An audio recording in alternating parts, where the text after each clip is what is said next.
amigos, esta es la quinta entrega de Cuentos que nunca ganarán nada.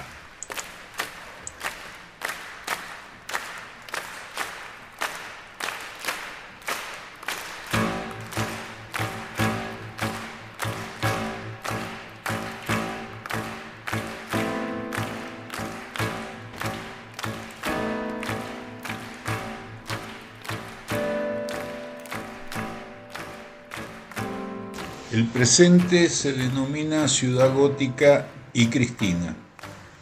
En una ciudad imaginaria llamada Gótica surgió un héroe. Indicar la cronología de esta historia no es posible. De hecho, no solo la ciudad es imaginaria, la historia también lo es.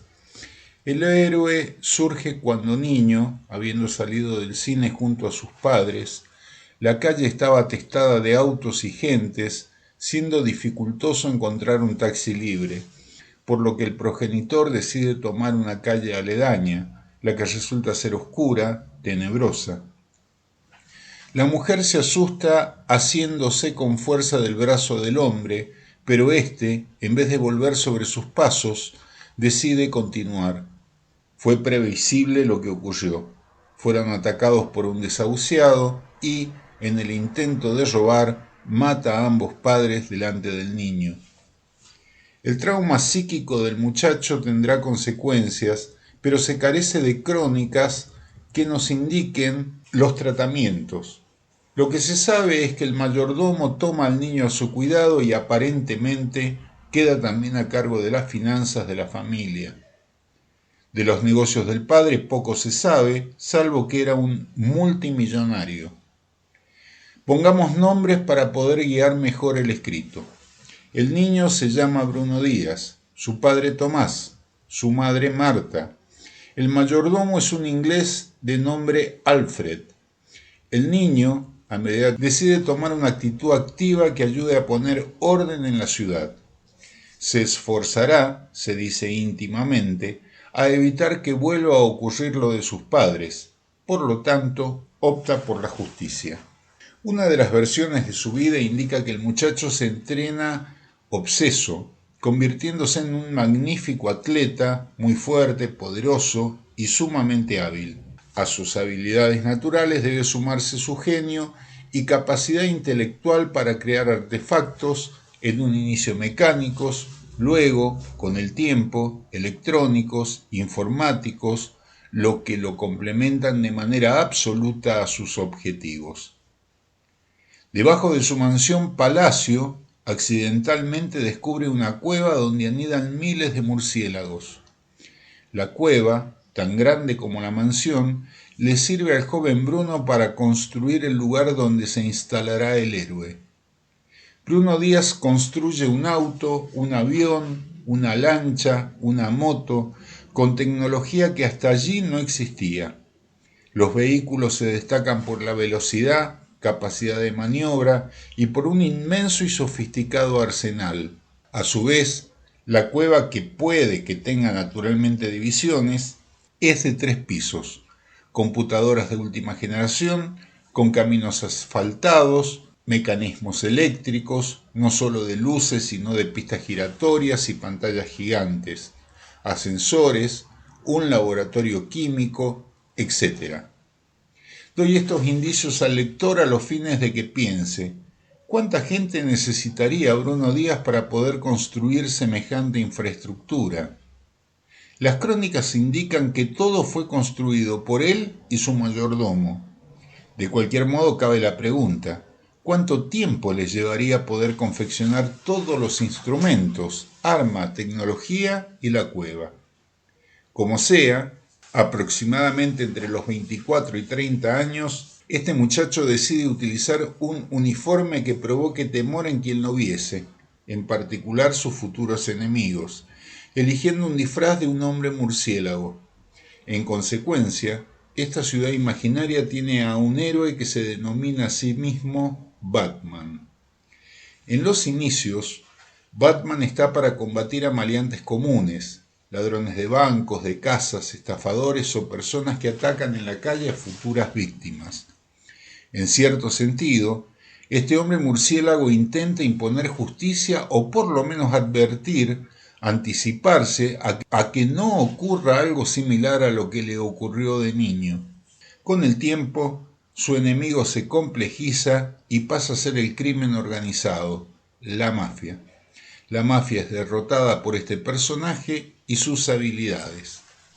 Un teniente de esa organización, en una pelea mano a mano con Batman, cae en una pileta llena de ácido, de forma increíble sobrevive y se transforma en el Guasón.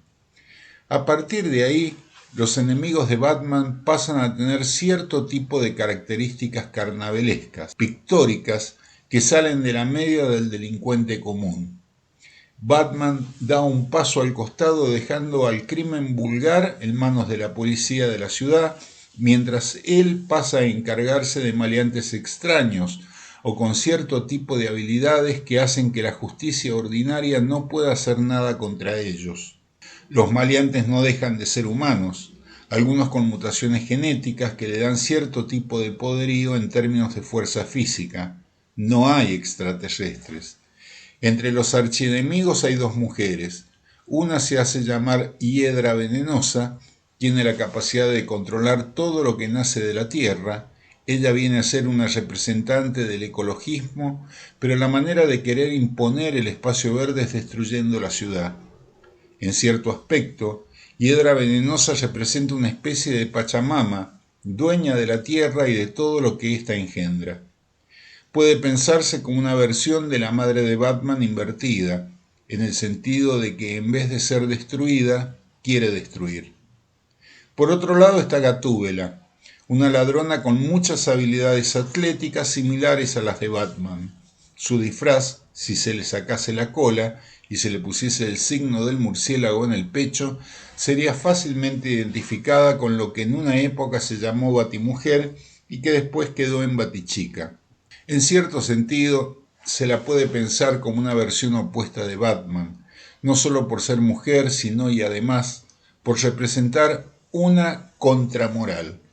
Por un lado, violenta la propiedad privada de otros, y por otro, sobre todo, por la forma en que ella representa la sexualidad frente al híbrido y mojigato hombre murciélago. En definitiva, las dos mujeres enemigas de Batman son la madre asesina y la mujer promiscua.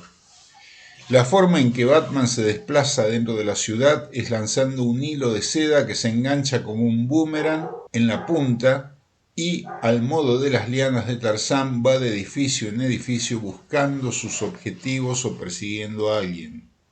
Para que esto fuera posible, Batman debería vivir en una ciudad como Buenos Aires, porque si hablamos de Mendoza, el vuelo se le acaba al segundo edificio. Una ciudad imaginaria al modo de Nueva York o Buenos Aires, de la que podría salir a los suburbios, salvo que utilizase el auto, la moto, el avión o la lancha. Vuelvo a pedir un paréntesis al lector. Solicito ahora imagine lo siguiente.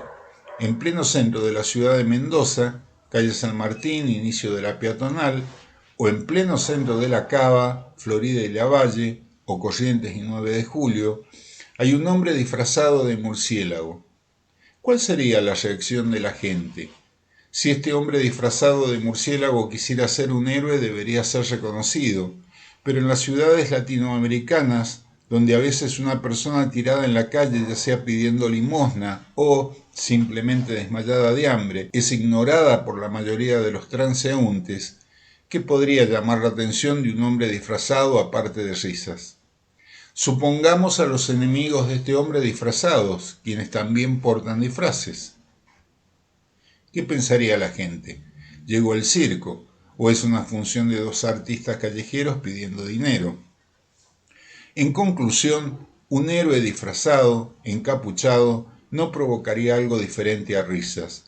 Dificulto que provocaría miedo, menos admiración, ni identificación para imitarlo.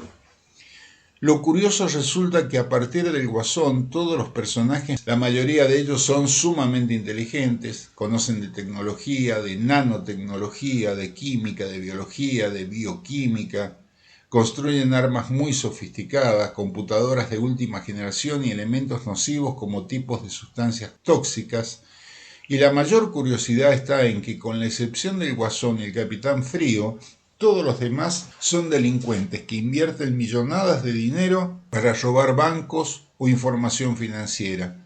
Es decir, tomando el perfil de estos delincuentes, todos son multimillonarios que acceden a un tipo de tecnología para obtener el mismo dinero que ellos están invirtiendo en la tecnología que están gastando. Una primera hipótesis obtenida es que Batman y todos los archienemigos son reflejos. La imagen que se ve está invertida como frente al espejo. Otro paréntesis para los enfermos mentales internados en un hospicio psiquiátrico de alta seguridad llamado Arkham. Ahora bien, resulta que este lugar supuestamente de alta seguridad es un colador donde los enemigos de Batman y de la ciudad gótica cada 2 por 3 logran fugarse. Una pregunta: si Bruno Díaz invierte tanto dinero para armar a Batman, ¿por qué no invierte dinero para asegurar Arkham? Otra pregunta es, ¿por qué Batman no los elimina directamente? Dado que él es un personaje de quien no se conoce la identidad, nunca podría ir preso. La respuesta evidente a las dos preguntas es: Batman los necesita vivos y libres. ¿Para qué? Para justificar la existencia de Batman. En esta dualidad inseparable, Batman se diferencia de los otros en su ideología.